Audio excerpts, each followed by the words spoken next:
With the Senate Standing Committee on Agriculture to order, would everybody please stand with me for say the pledge?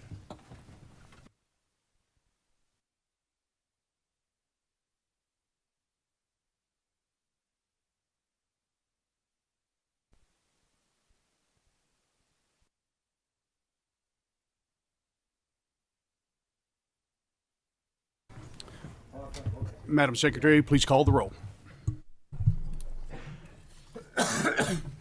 Senator Chambers Armstrong, Senator Carpenter, Senator Deneen, Senator Givens, Senator Thayer, Senator Webb, Senator West, Senator Westerfield, Senator Wilson, Senator Boswell, and Chairman Howe. Here. We have a quorum. Does anyone have any guests that they would like to introduce?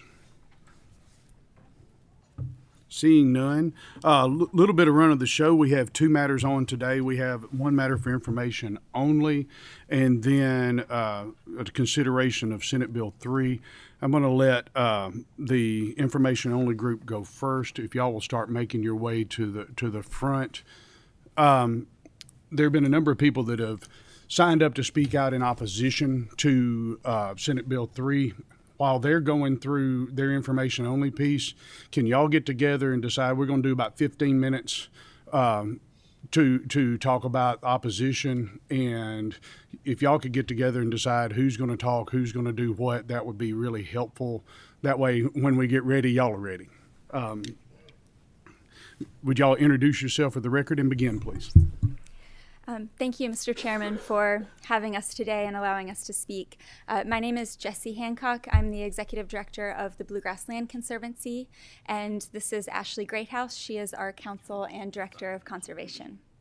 Welcome. Thank you. We're here today to talk to you about an opportunity that we have for landowners in Kentucky. We are the Bluegrass Land Conservancy. We are a nonprofit land trust, so we're a 501c3. We have been around for 28 years and have worked with over 160 families to conserve almost 34,000 acres of farmland and natural lands in Kentucky. We work on a voluntary basis with landowners who want to conserve their land for agricultural purposes for future generations. We recently have been awarded access to $45.7 million in federal funds that can go directly to Kentucky landowners, again, on a voluntary basis, who wish to conserve their properties. We're very excited about this opportunity. It's a lot of money to make a really big impact and can make a really big impact for landowners and farmers. We need a little help, though, and that's why we are up at the state. We applied for 2 awards in the process of applying through the Farm Bill, and were surprisingly awarded both of them. We received the largest singular award in the entire country, and that made Kentucky number 7 in ranking of states for awards received. Again, we feel like this is a huge opportunity. We have 5 years to bring this money into Kentucky and to use it, or else it has to go back to the feds.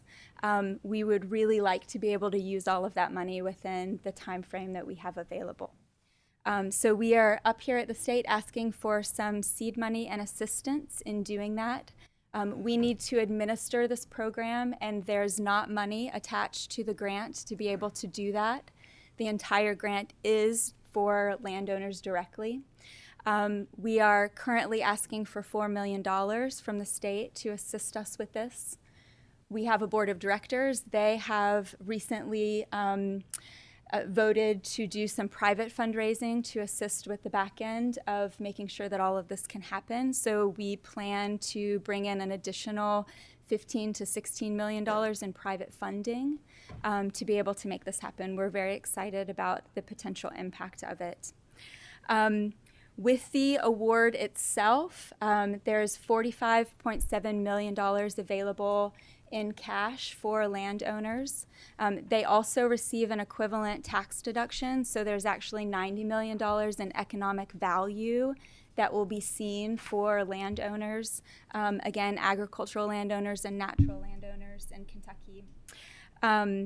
And we also plan to create a strategic conservation plan that will bring in all of the state agencies as well as other land conservation organizations to make sure that we are working to conserve our best resources while we're doing this. I'm going to let Ashley talk a little bit about the details of the land conservation itself, and then we'll open up to questions if anybody has questions. So these conservation easements are actually voluntary legal agreements between a landowner and Bluegrass Land Conservancy, a land trust. So I just want to make sure everyone understands that this is definitely something a landowner can elect to do. It is not going to be mandated for anyone. In all of these conservation easements, the landowner is still allowed to live on the farm, to continue to farm the land. They're not required to farm it. They can just keep it open for natural resources. They can divide it in a limited capacity.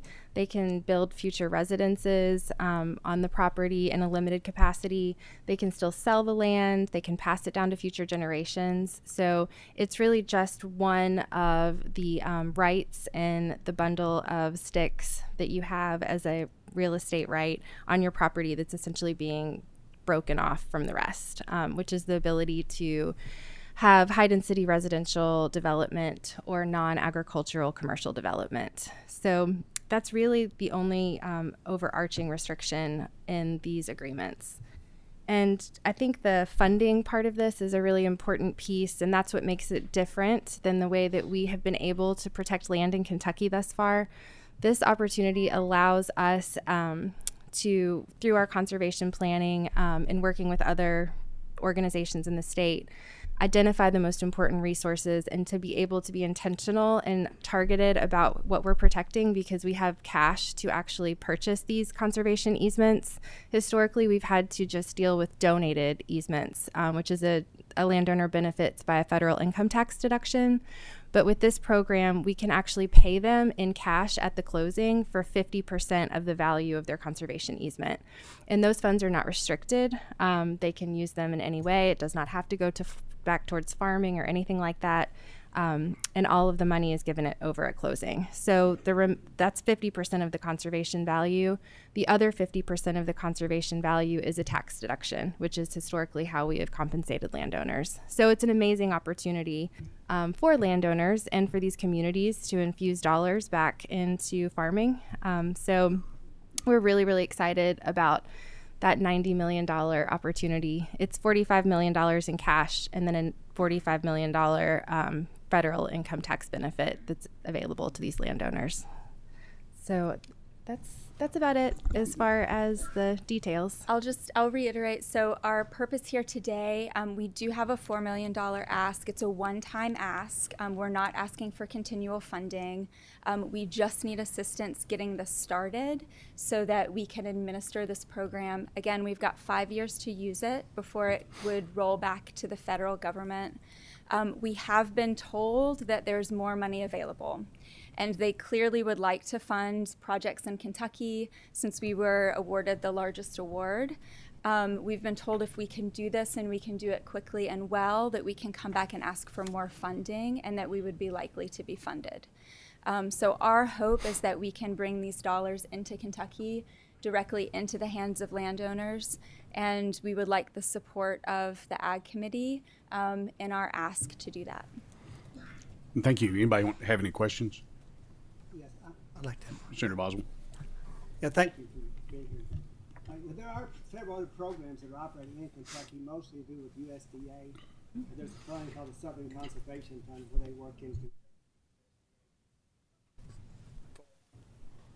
There you go. Okay, we're good. Okay. I'm sorry. There's some USDA programs, WRE. One of the questions I have for you is that under your tax credits, how do those work? Is part of those tax credits, are they available for a 1033 voluntary condemnation? Well, it's a tax deduction, and I don't know that it would be available for a condemnation. I don't know the answer. I'm not sure what the form of your tax credits are with your program. I know you pay 50% cash and 50% are eligible for tax credits. Yes. Is it it's some type of a direct tax credit? There is a program called a 1033, and what that does, it gives you 3 years to find a suitable replacement for what you've given away. Oh, the exchange. So that is, this is different. It's a federal income tax deduction. It's the landowner that donates an easement is eligible to deduct 50% of their federal income taxes. So it's an expanded tax deduction. You can use that all in the first year. If you have to maximize your income. So you can take 50% of your federal income tax deduction in that first year. If you don't use it all that year, you can carry it forward for up to 16 years. So it's very much dependent on the individual landowner's income as to how long they can carry it forward. And my last question, do you see this program do you see it more out in the rural areas, or are you seeing this mostly around cities and urban areas? The rural areas. Okay. Yeah. Yeah, Okay. our goal with the program is to protect agricultural land that is contiguous. So we would like to protect the areas of agricultural land that are contiguous to other areas of agricultural land. The only reason I mentioned that is recently we've had some pretty serious discussion about certain areas of our state where that we can't build houses to meet the needs of our people. Right. So I want to Yeah. make sure we're very careful about that. Yes. That's all. Thank you. Yes. Thank you. I want you to touch just a little bit briefly on the operational needs for to be able to administer this trust. There's a lot more to this, I know, than just having people sign up and then figure out and draw lots on who gets the easement dollars. I'm guessing that administratively your organization is not set up to take on this kind of lift. I'll short circuit some of my question. These easement vetting processes, there are a lot of strings attached to these on qualifications for the land and everything else. And is it true that you don't have anybody? You've never had a need to have anybody on staff at BLC to be able to do any of this? I think yes, that's true. It's also essentially doubling our workload. So with this program, we'll be closing likely twice the amount of easements per year that we've closed in the past. So there are a lot of strings attached, and yes, we've never done anything like this in the sense that we haven't been awarded the funding to then administer it ourselves. We are familiar with the programs through NRCS where we apply to them and they award the funding. So yes, there's a new element that we've not done before, but it's mostly that we're essentially doubling how much land we're going to be able to protect, at least doubling it per year. And does this grant program, does that have different criteria that you have to meet in a ranking system for land and landowners to be able to go and do this? So we'll be creating our own ranking system, which is part of this program. We'll essentially be creating the framework for how we plan to administer it, how we're going to rank the programs or rank the projects, and we have these two separate grants with two different criteria. So there'll be two different ranking. So you're going to have to pull people in with special knowledge to be Yes. able to do Yeah. this. You Yes. can't just hire off the street type Correct. of deal. Right. Yes. Yeah. Thank you. I appreciate your time. Thank you. All right. With that being said, our next matter up is Senate Bill 3. It is my bill. I'm just going to present from the chair. A couple of things in this. There's an information packet in the members' folders with some background information on this for your reference. Also, there is a committee sub that's offered. I have a motion on the sub. Have a motion by Senator Givens. Is there a second? Second by Senator Carpenter. All in favor, please signify by saying aye. Aye. All opposed, like sign. All right, the committee sub is adopted. And let's talk a little bit about Senate Bill 3. As my good friend Senator Higdon would say, this is a simple little reorganizational bill with a lot of pieces. I've reached out to... in working through this, I've reached out to Commissioner Shell with the Department of Agriculture and Commissioner Storm with Fish and Wildlife to walk through what I was thinking about doing in this. And both of them are on board with this. This bill is to move Fish and Wildlife out from under the Tourism Cabinet and administratively associates it with the Department of Agriculture.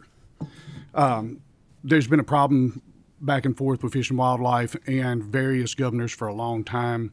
The obstructions from this current governor are well documented when he came into office. He proposed in the 2020 budget to sweep $11 million from the Fish and Game Fund for general fund revenues. That Fish and Wildlife put up a fight and did not turn over the money. It led to an attorney general opinion to protect Fish and Wildlife's ability to act independently with their own funds.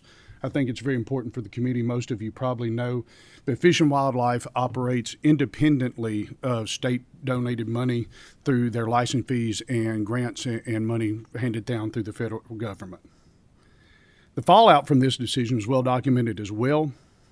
It led to an executive order removing 2 commissioners, and the Attorney General had to go back through and protect Fish and Wildlife's ability to act independently by preventing that. I think probably the thing that really coalesced the idea with me is the last couple of years going forward with this Ataya easement down in the southeast part of the state. I know Senator Webb worked tirelessly on this. And the obstructions that we went through, we had to go and pass 2 different bills to get this historic opportunity to bring a lot of preservation land on board for Fish and Wildlife and make that happen. And in things like this, there's no one thing that tips the scale. It's a cumulative effect, but this was really a turning point for me and let me know that there's going to be inherent conflicts with any governor that we have for things that they want to do or not do and what Fish and Wildlife's true mission is. This kind of has resulted in some petty things with the finance cabinet removing Fish and Wildlife from 45A purchasing agreements. Some of this shouldn't have that big a deal, but it does, because this led to Fish and Wildlife having increased cost for their purchasing. We went back in and had to pass a separate statute to give them purchasing rights, but all of the purchasing thing then cost Fish and Wildlife more money, and that money came out of their general fund that prevented them from deploying that money for their mission. We've had slow walking hiring decisions that almost led to us not being able to staff our summer camps a year or so ago. The slow walk travel requests that cost more money for late minute travel. That once it got approved, they had to miss out on the early bird discounts for registering for conventions and that sort of thing. All of that comes at a cost to Fish and Wildlife. This is truly a bipartisan issue. Fish and Wildlife had trouble from a prior governor as well, Governor Bevan, and this trace backs pretty consistently throughout different administrations. We talk a lot about politics in this arena, but for me, this made really good policy sense. When I came on board in my first session, there was a bill up that I know Senator Thayer was particularly fond of for HHR. I was one of 2 or 3 legislators west of I-65 that voted for historical horse racing. It had no direct impact in my district at all. But I thought it was needed to defend and enhance an industry that had $11 billion economic impact on the Commonwealth of Kentucky. That's important. We can't go removing or placing impediments or removing our ability to thrive in industries that are that important to the state. Fish and Wildlife's economic impact is even greater than our horse industry. And it does directly impact my district a great deal. I have lots of people that make their living through hosting or guiding for hunting and fishing. We have a lot of landowners that make good money leasing out their property for hunting rights. There's somebody that grew up with this literally and figuratively in their backyard with all the opportunities I ever needed as I got to be an adult. I was blown away with what we called city people would pay to come and hunt and fish. And we were all too glad to have them, all too glad to have their money. Very little of this industry occurs on city streets. All of it occurs out in rural Kentucky, and it's an enormous economic driver for our state. In a lot of parts of the country, in a lot of my counties, we have a tough road to hoe economically, and Fish and Wildlife provides a lot of essential economic support for these regions. Fish and Wildlife is a strong element of rural economic development for many of our communities. I know there's much angst about putting Fish and Wildlife administratively with the Department of Agriculture. I see a lot of opportunities for synergies by moving these two together. I've talked with Commissioner Schill about this. He's been out in front from the beginning through his election campaign about pushing for rural economic development. I think that Fish and Wildlife fits nicely in with that.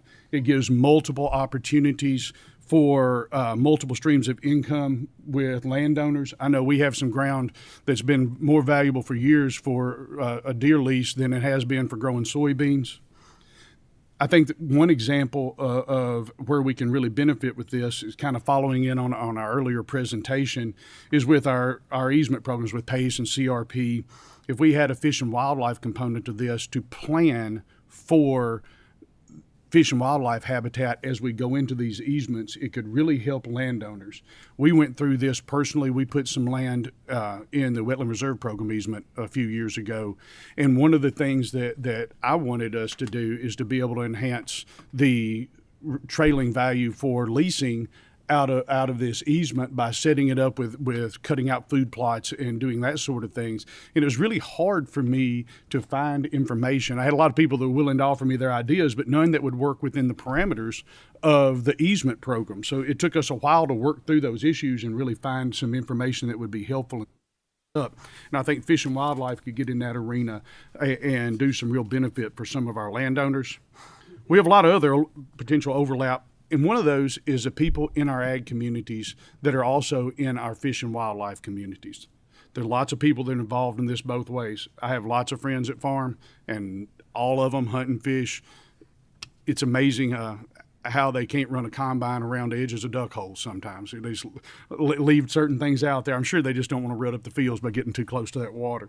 But it's such an overlap, and it's such a natural combination for our ag community, our fish and wildlife community. We've evolved a lot in production agriculture. When I was growing up, we were all anti-environmentalists. No one was going to take production land out by putting field strips and waterways in. My grandfather was one of the first to do that in our county. His peers made fun of him because he was taking that ground out of production. Now everybody does it because that's what's best for the land. We have very sophisticated agribusinessmen now that understand that they can double dip. They can double crop by not planting anything but hunting and fishing off of it. And I think that this gives a good combination for that. I've talked with Commissioner Schill about operational independence and support for the fish and wildlife, and he's talked about some of the benefits they could have with fleet services, offering attorney services, help with IT and HR, a lot of the things that Fish and Wildlife has struggled with the last administration or two by getting the proper support, if not outright obstruction, and they can work together with this. There's a lot of marketing opportunities for this.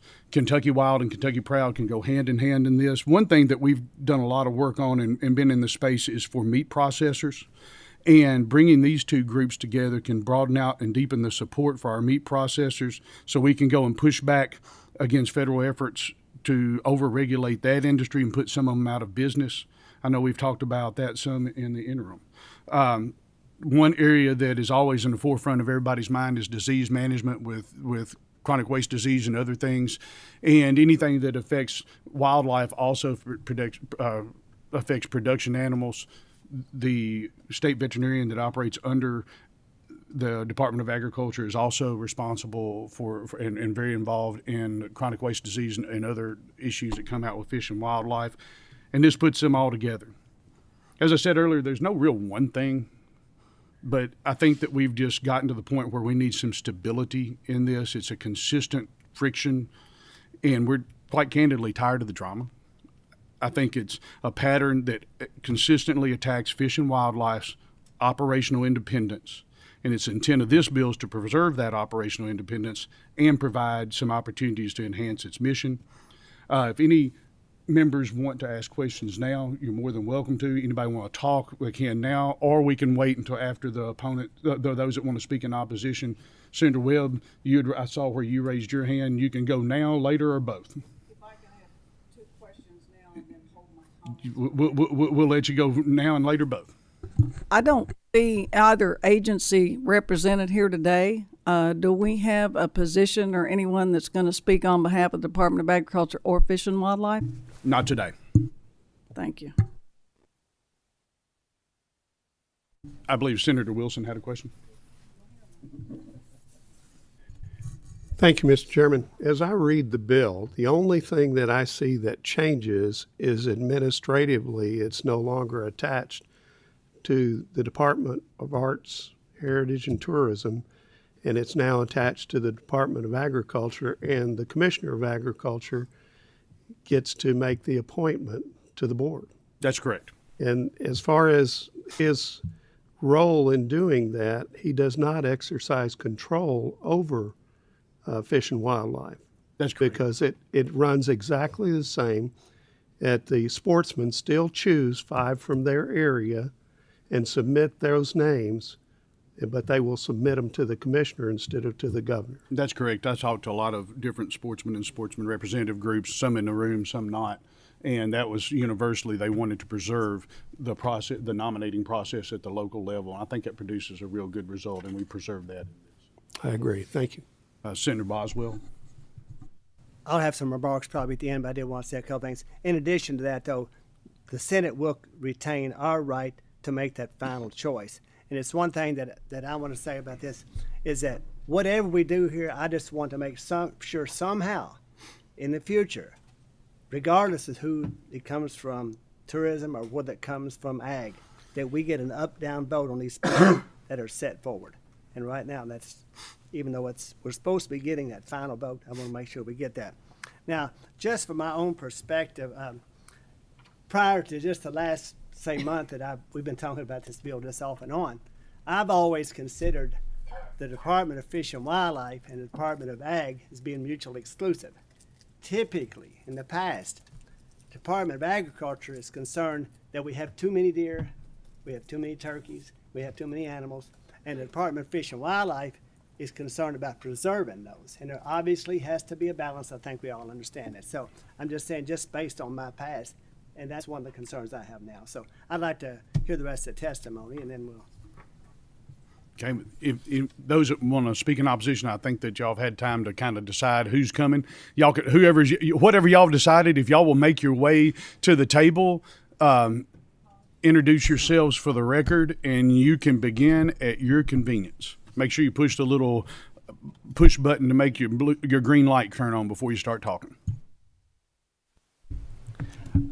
Mr. Chairman, I'm Colonel Retired Mike Abel with Kentucky Backcountry Hunters and Anglers and Kentuckiana Safari Club Legislative Affairs Committee.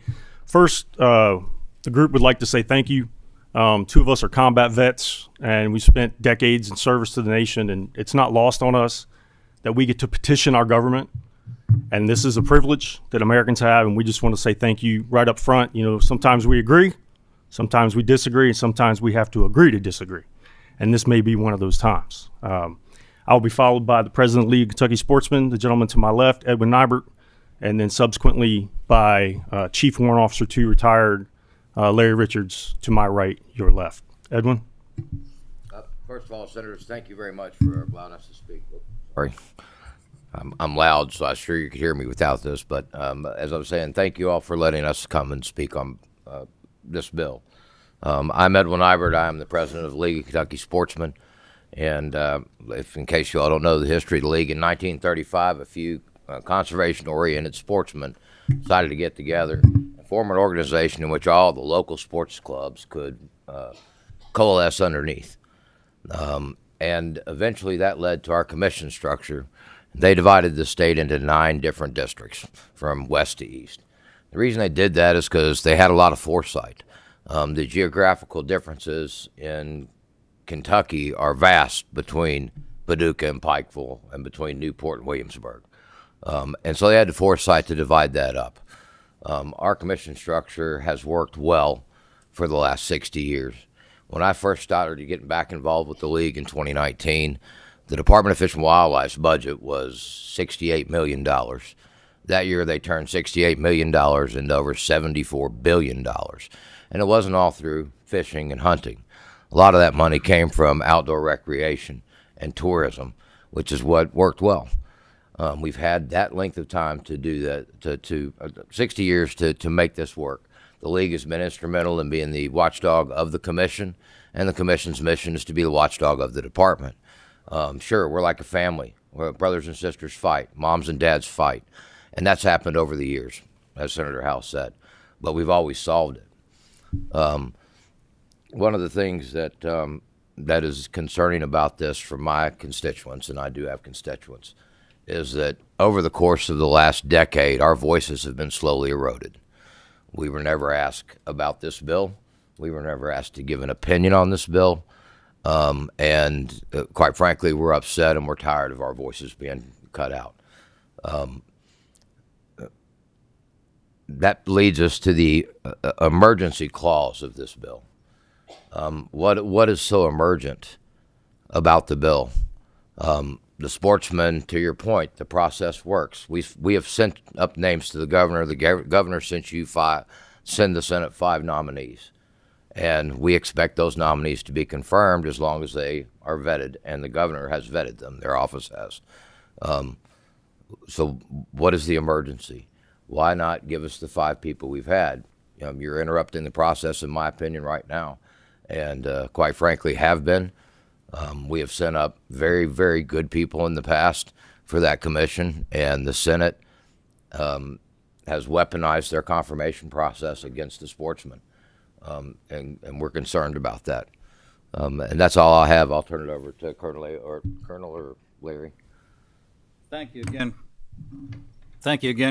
Mr. Chairman and members of the committee. We appreciate the opportunity to be here and offer our testimony for you. Let me start by saying this legislation absolutely benefits none of the 700,000 sportsmen in this state.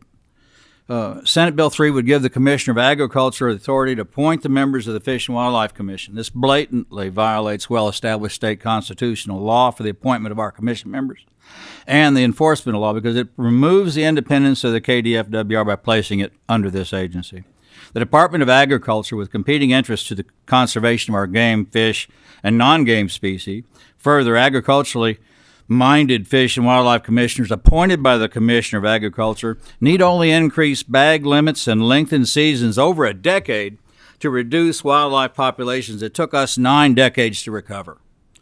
This type of action could see our wildlife population decimated and leave us explaining to our grandkids why there's nothing to hunt or fish. The current KDFWR Commission appointment process, which is not directly tied to business interests, has been successful in managing Kentucky's fish and wildlife resources for over 75 years. White-tailed deer, wild turkey, and elk have been successfully restored with sportsman-generated dollars, and Kentucky now has the largest elk herd east of the Mississippi and is a renowned state for hunting and fishing. Our first case of CWD was confirmed last year, and this highlights the importance of maintaining a science-based wildlife management program. The KDFWR and the Commission should primarily serve Kentucky's fish and wildlife resources and the sportsmen and women of Kentucky, not agricultural interests. This is our money. It's the license fees paid and the Pittman-Robertson and the Dingell-Johnson monies paid into this fund for the Fish and Wildlife Service that run this. It's our money. This is our department. Additionally, if this bill is enacted, it contains the emergency clause that President Nybert just spoke of that would allow a Commissioner of Agriculture with ag-friendly people to immediately begin making appointments to the KDFR to the 5 seats that are now vacant. That's a quorum, folks. If we don't like it, there's nothing we can do about it at this point. You immediately go from fish and wildlife friendly to ag friendly. And you tell me that politics doesn't play in this. That is a political outcome of this bill. The immediate overhaul of this commission favoring the agricultural interests is something that we, with our money, cannot stand. We're strongly opposed to this legislation and will continue working with our partners to protect our sporting heritage from the intrusion of agricultural interests into our wildlife management.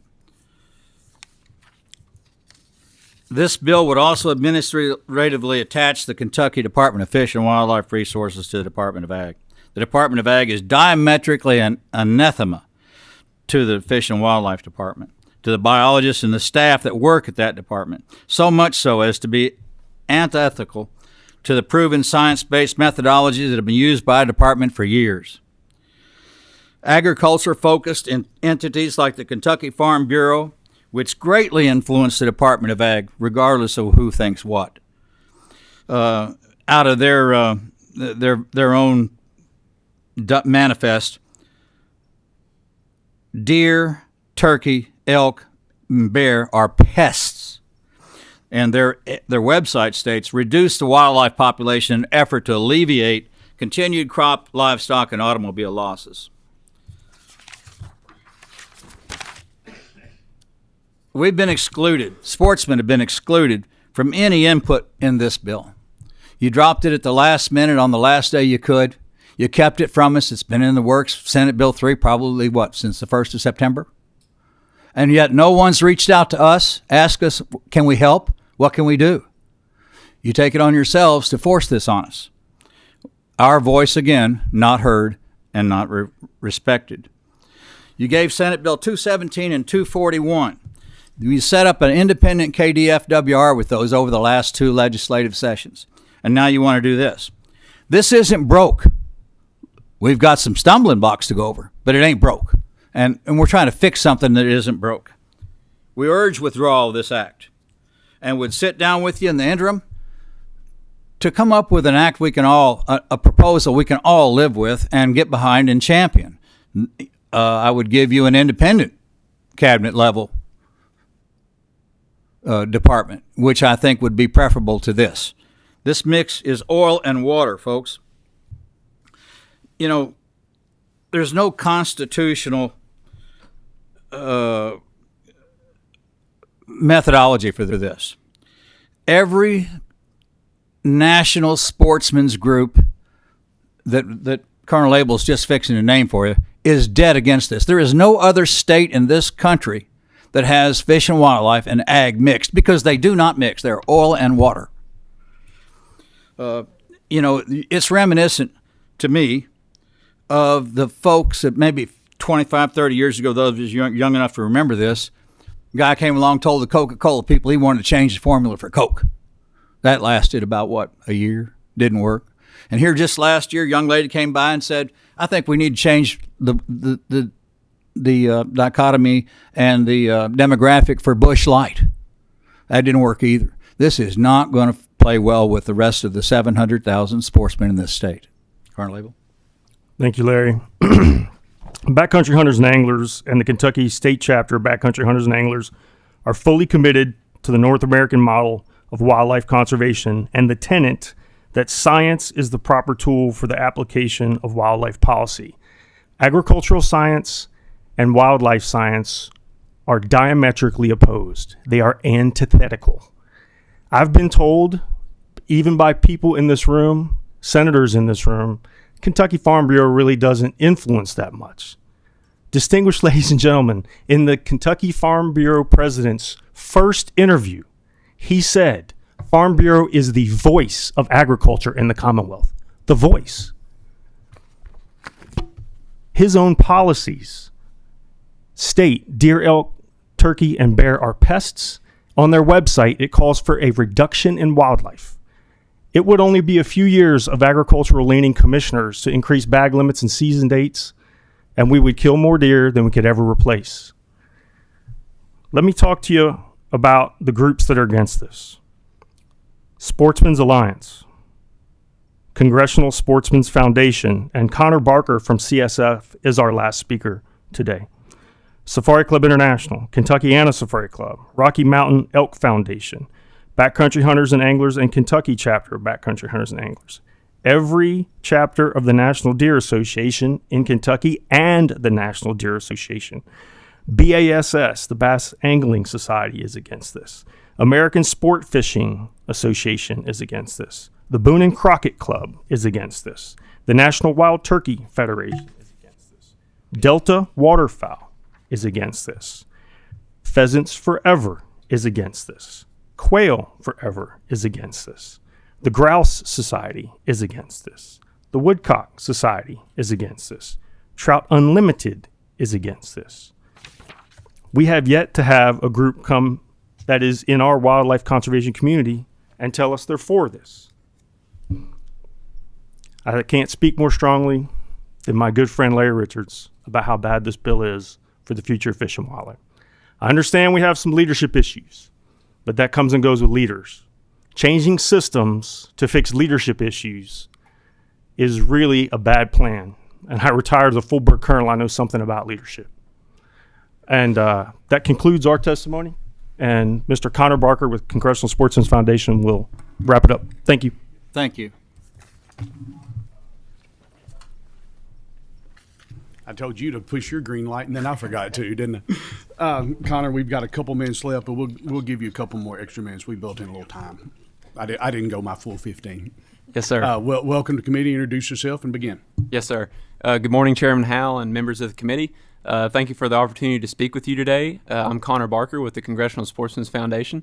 I'm a lifelong Kentuckian. I was born and raised in Moorhead, and I currently live in Lexington with my wife. I have plenty of family and friends back in Moorhead and both in Lexington that are hunters and anglers, and I'm here today to express our concern and respectfully ask you to reconsider this legislation. While we understand this bill may be the result of frustrations with filing commissioner seats, we would submit that this is not the best solution for long-term managing of fish and wildlife resources, public trust resources that are managed largely with sportsmen and women-generated dollars. While the agriculture and sporting communities share similar interests, agriculture priorities may conflict with professional, science-based fish and wildlife management, as my predecessors speaking earlier had mentioned. And no other state fish and wildlife agency in the country has all of their wildlife commissioners appointed by the Commissioner of Agriculture, as was already stated. We would welcome the opportunity to work with you and our state sportsmen's community to find a path forward for filling the seats of the commission, but we do not think that this legislation is in the best interest of Kentucky's hunters and anglers. Thank you guys for considering my comments. Thank you. Does anyone have any members have any questions? I think Senator Thayer had a question or comment. Thank you, Mr. Chairman. To the veterans in the audience, Colonel, thank you for your service to our country. It's because of men and women like you we're able to have debates like this today. I just want to point out one thing, Mr. Nybert. The Senate is not a rubber stamp for appointments to the board of the Fish and Wildlife Commission. We do not rubber stamp your nominees. We do not rubber stamp who the governor appoints. And we have the right to not confirm or to confirm. We have not confirmed in the past. And trust me when I tell you, that possibility is out there again this session. We are not a rubber stamp. These appointments are subject to the advice and consent of the state Senate, and we take that very seriously. So please don't ever come up here and just say that we should confirm all 5 appointees. They will go through the background checks and be vetted completely by our staff before we make a decision on whether they'll be confirmed or not. Thank you. Thank you. I believe Senator Carpenter. Well, I appreciate the gentleman coming, appreciate the issue. And I'm one of these guys that I don't know how many people in the audience here have this, but I can pull out my little license because I actually do this. I actually fish and hunt. 2024 sportsman's license, $95 plus the little fee they charge me. I don't know how many other people can do it, and I'm not calling out anybody that does or doesn't do it, but I actually do what we're talking about. Have a son that's 18 years old.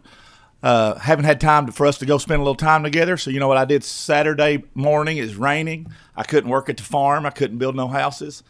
So we hooked up the old Ranger boat and went to Dale Hollow fishing. So I want to clarify just a few things that people up here do care and matter. I was chairman of Natural Resources. I've been here 13 years, believe it or not.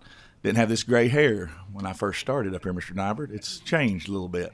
But the reason I say that is some of the most controversial issues that we've discussed and talked about has been based around fish and wildlife. When I first got here and when I was chairman of Natural Resources and Energy, we had lots of conversations into making the appointments, making the directions, talking with these people, making sure that we're appointing people, Senator Webb, that are affiliated and involved and have the right meaning for how important fish and wildlife is to the state of Kentucky. Because people like myself and Senator Webb and Senator Thayer and Senator Givens, who sells farm supplies and fishing license at his store, understand what the economic impact is and also the impact for my little kiddos. My little daughter's 13 years old, and when Dad and Kate, my little girl, and Cole want to go do something, we go fishing. That's what we do, whether it's on my farm pond or whether it's jump in my truck and go somewhere. My son's killed the biggest deer of his life this year out of one of my cornfields that I planted in Madison County. There's not many of them in Madison County. So I want to say that to let you all know that, it's a big deal to me. It's important. It's not just one of these issues that you walk by. I say that fish and wildlife is really important to people that care about it. But everybody else walks by and says, it's a big deal, but they don't really understand the importance of it. And I know you do more bird watching. Madison County has some great wildlife management areas that's super important to our community that people don't even know that are there. And we got people coming from all over this part of the U.S. to come and run bird dogs and field trials and beagles and fish in the ponds that they have there because they don't have access to them anywhere else. I understand it. But I also understand that how important it is and how political this process has been in my tenure here, that everybody doesn't always use this office just because of the greater good. And, in your comments and dialogue, you can say that everybody that you've sent up here has always had the greater good, but is it for the greater good of everybody or for the selected group that they're representing? And so that's our job, is try to make that decision from the people that we represent in the Senate, about 140,000 people in our districts that come to us and talk. And I've had commissioners in my district that I've helped get appointed, but I had concerns about them. And so I called the guy. They called me directly, come to my house, come to my farm, come to my shop, said, hey, what's your concerns, Jared? And I made sure that they were in this for the right reason. It wasn't a political move. It wasn't a political motivation, that they are concerned about fish and wildlife. And to think that that's not been the process, and I know some of you guys have been involved for a long time. Houndsmen to come to my office, I've got trophies up there in my little bookcase from where the houndsmen have come to see me in years past. And they don't always love everything we're doing, but our job is to make sure that we are making the best representation. And I've talked to folks throughout the state. In Tennessee, I've talked to them about fishing license and about how their hunting license are presented. Other places are the Fish and Wildlife is a separate agency. It's not controlled per se by another agency, another person. And to think with the money that comes through Fish and Wildlife, you guys are talking about it, in the billions of dollars, not in the hundreds of thousands or just in the simple millions. I'm talking about billions of dollars. You don't think that people up here get excited and want their hands on some of those dollars to use not for what we're wanting to use for? That's why this has become such a major issue. That's why we're concerned about it. And honestly, I think it's kind of a little bit misrepresentation to say that farmers are against wildlife. Because yes, do farmers want, do I want every deer and turkey? And I probably have the biggest turkey population in Madison County. Everybody, if you want to look at my phone list, everybody's saying, Jared, can I come and turkey hunt on one of your fields this on opening season? Because of what I've done by going out and putting crops there. Because before, they didn't have the resources of food to eat unless somebody went out and threw corn on the ground to try to go kill them. Now the crops that we have are helping feed that population to make them better. So I don't think that there's any way that you can say that farmers are wanting to decimate a population of wildlife. They're the ones who are helping with it with any good farmer. And you can shake your head all you want, but I just don't feel like that's the truth. Now, I'm not saying that there will be some folks that say, hey, we need to control it because we don't want bears killing our calves, or we don't want the deer population to overexceed what we can handle and decimate the population. But that's why we have this program to make sure that we appoint the right folks, because if we see that that's the type of person they are, because trust me, with social media in today's world, you can find out somebody's true beliefs in just a little while. They can't hide them from you because they have diarrhea of the mouth. Most of them do. I'm just a boy from Berea. That's why I talk pretty plain. But, I mean, it's the truth. You can find out their true intent, their true decisions of what they want to do. And so the reason I'm kind of passionate about it is because this is something I do. My children do it. It's a big part of my family. My uncle, who passed away of a heart attack, I spent a lot of days with him because he loved to fish and hunt. My dad didn't enjoy it. He didn't have the patience for it. And everybody says, Jared is crazy and wild, and you won't sit still long enough. I can't believe you'll go fishing. But, man, when that sun comes up over those mountains in the morning and I'm sitting there throwing a buzz bait across a little timber lot, that calms my nerves is better than anything I've ever done. And so that's why it's passionate to me, and that's why I make sure to make phone calls. When I hear this stuff about if this bill's coming up, I want to make sure that we had our I's dotted and our T's crossed. And, this process continues on. You guys know how this process is. There's going to be some more work, I'm sure, on this. But I wanted to spend my time here. I don't talk a lot up here, but when it's something I'm truly passionate about and have knowledge about, I want to make sure that you all understand as long as I've been here and as long as I stay here in the future, ever how long that is, I'll make sure to protect the interest of people that truly enjoy doing what Kentucky has so great to offer. Thank you, Mr. Chairman. Thank you. We have two more talking. Senator Webb. I appreciate the time, Mr. Chairman. And you can put lipstick on this wild boar, it's still a wild boar. You can't make this bill better. I'm one of those people who have a heritage of hunting and fishing as well. Spent a lot of my time on the national level and state level promoting our cultural heritage and the North American fish and wildlife model. I had no choice growing up. My father came up through the League of Kentucky Sportsmen. I've got, I think, one of their inaugural handkerchiefs framed in my law office. Reminds me every day of why I do what I do and the legacy that my father served under 9 governors as a Fish and Wildlife Commissioner, several years on the chair. When I grew up in eastern Kentucky, we didn't have deer to hunt. I saw my first wild turkey in Ballard County while I was goose hunting. We didn't have a bear population like I have on my farm now, and I've spent a bulk of my legislative time the past 4 years trying to get an elk project done, which I'm glad to see. I have mediated issues with the Department of Fish and Wildlife ranging from crossbows. We've had a few laughs on that, a couple of us, and cervid farming, which we did then that's one case where the parallels are parallel with agriculture and fish and wildlife through the years, the recent history, because everybody was at odds. We did find a place. It was a compromise situation where cervid farming is different than the North American wildlife model for free-ranging animals. Totally different. But we did meld a consensus to have the program that we have now where Fish and Wildlife works well with the state veterinarian's office, and that's been a success, and thank God for it. But it's a different dynamic. It is a different mission. The North American wildlife model is just that. It's for wildlife and fisheries management. It's the envy of the world.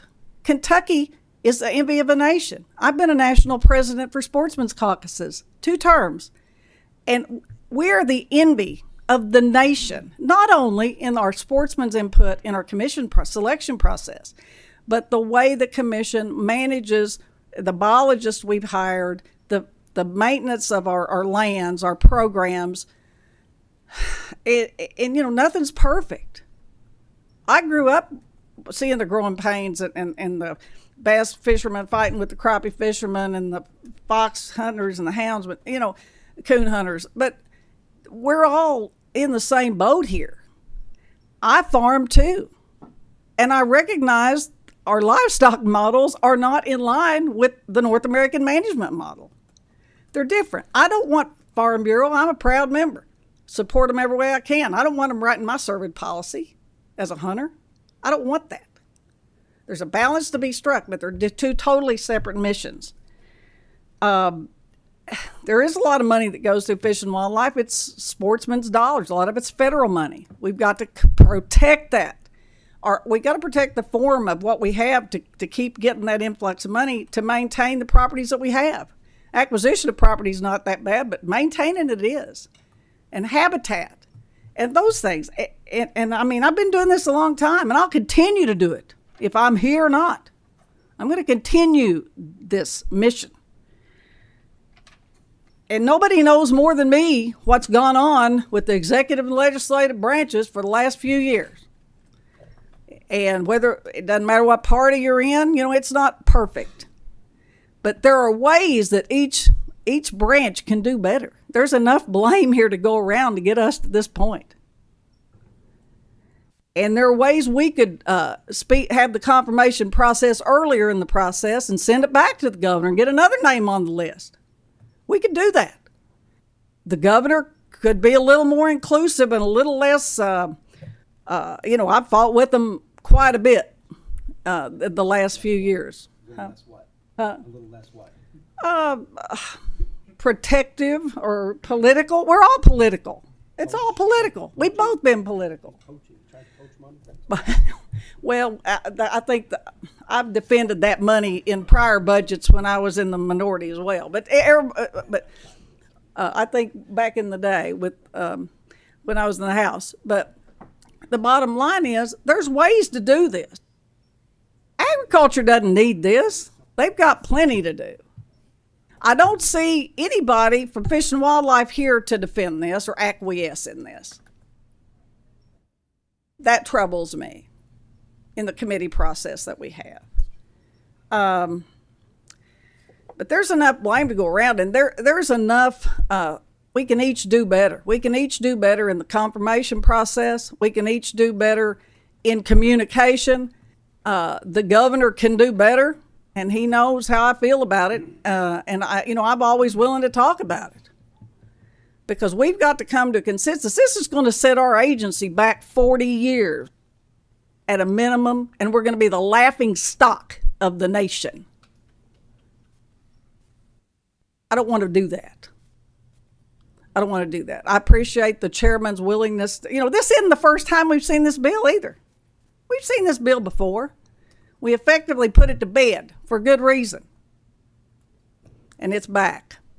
So this isn't a novel idea, but it's a bad idea. I appreciate the chairman's willingness to listen and work, and I love him dearly. But this is one that I can't get on board with, and we've got to do better as a body and the executive branch, a challenge to the executive branch to do better, a challenge for us to do better, and the sportsmen and women to still have a voice in this, because it is, I get emotional about this. The morning it filed, it moved me to tears because of the priority of the bill number. And I've lost sleep over this. And it means a lot to me. This agency does, and it's bigger than any commissioner, bigger than any political party. And you can talk about economic development and money all you want to in this, but I'm the voice of those species out there that we've got and we didn't have, and we're going to keep them and manage them properly to the benefit of them and the American sportsman. Thank you, Mr. Chairman. Thank you. We have one more, Senator Boswell. Can you be brief in your comments? Thank you, Mr. Chairman. There are so many problems with the Kentucky Department of Fish and Wildlife, and I'm not going to get off on that, but I do have a lot of experience about that. Now, but I do want to say this. I'm not sure that where it is now under tourism, it's a good place for it to be either. Just for an example, out-of-state hunters are coming into our state, and they're hunting here for a fraction of the cost that we have to go to their state. So I think there's issues in the way that it's currently being done under tourism also. And so my main issue here is that I just want to make sure whatever happens on this, in the final analysis, that I get to vote yes or no on the person from my districts who's nominated. Thank you. Is there a motion on the bill? Motion on the bill. There's been a motion by Senator Thayer. Is there a second? Second by Senator Carpenter. Madam Secretary, please call the roll.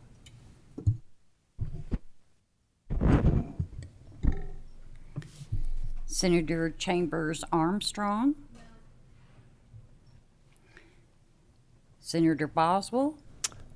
I'm going to vote no. I'm going to explain my vote. I'm going to vote no, but I'm going to retain my option to change my vote because I think this bill probably should pass from this committee on.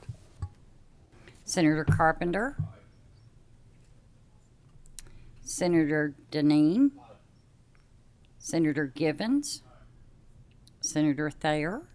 I'd like to explain my vote, Mr. Chairman. Sure. I vote aye. If you folks want to know why this bill is here, look at Governor Andy Beshear. He's been mucking around with Commissioner Storm for over 4 years now. Mucking around trying to get access to the tremendous amount of money in this agency. Why do bank robbers rob banks? Because that's where the money is. Why do governors like to muck around with fish and wildlife? Because that's where the money is. I like this bill. I might amend it on the floor with a bill doing the same with the Kentucky Horse Racing Commission, taking it away from the Public Protection Cabinet and putting it under the Agriculture Commission. Under the Constitution, the General Assembly has the ability to decide job descriptions of the executive branch, except for those things specifically prescribed in the Kentucky Constitution. I vote aye. Senator Webb, Explain my no vote. Vote and explain.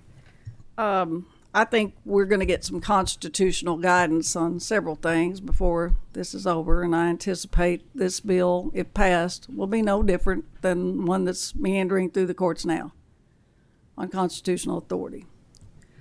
Like I said, there's a lot of blame to go around here, and there's a lot of different solutions that could solve, I think, everybody's heartburn in the agencies. I'm probably going to be filing some floor amendments too. I did like it better when it was natural, more natural resource oriented. I think that it should be in natural resources like it used to be. And I think I'll be filing a floor amendment regarding a task force of inclusion. It's already working on. I'm working on it. It's in the drafter's hands now. Task force of inclusion to get it together and talk about what's going on. Anything we can talk about to make our process better and preserve the autonomy and put a firewall around fish and wildlife as far as politics goes. Thank you, Mr. Chairman. Senator West, Aye. Senator Westerfield, Senator Wilson, Aye. and Chairman Howe. Aye. This motion passes favorably. Don't be. Is that good now? That's good. Motion passes favorably, and we'll move on. I just want a little point of order. I want to thank everyone that has reached out to me on this. I've really appreciated the candor and the direct discussion. Some of you gentlemen there, and most especially Senator Webb, for all of her input. Not just what she said, but how she says it. I really appreciate it. With that, there are a couple of administrative regulations that have no action needed. They're just in your package for your review. If there's nothing further before the committee, we stand adjourned.